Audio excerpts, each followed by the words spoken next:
کہ یہ الیکشن جو ہوگا جس میں جو ہے وہ سیکورٹی بھی جو ہے وہ پوری نہیں ہوگی، اور فوج جب تک ہر پولنگ اسٹیشن کے باہر موجود نہ ہو، اور عدلیہ کے پاس جو ہے وہ ڈسٹرکٹ ریٹرننگ آفیسر کا آفس نہ ہو، اور حلقوں میں جو ہے وہ ججز جو ہیں وہ ریٹرننگ آفیسر نہ ہوں، تو پھر آپ یہ دیکھ لیں کہ یہ الیکشن جو ہے یہ اس دن کیسا غدر مچے گا۔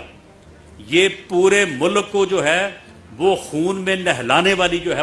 ناظرین، یہ تھے پاکستان کے وزیر داخلہ رانا ثناء اللہ۔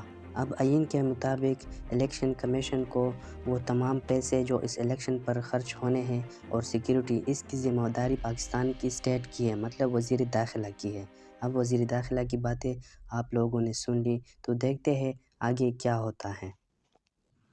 دوستو، ایک طرف سپریم کورٹ کا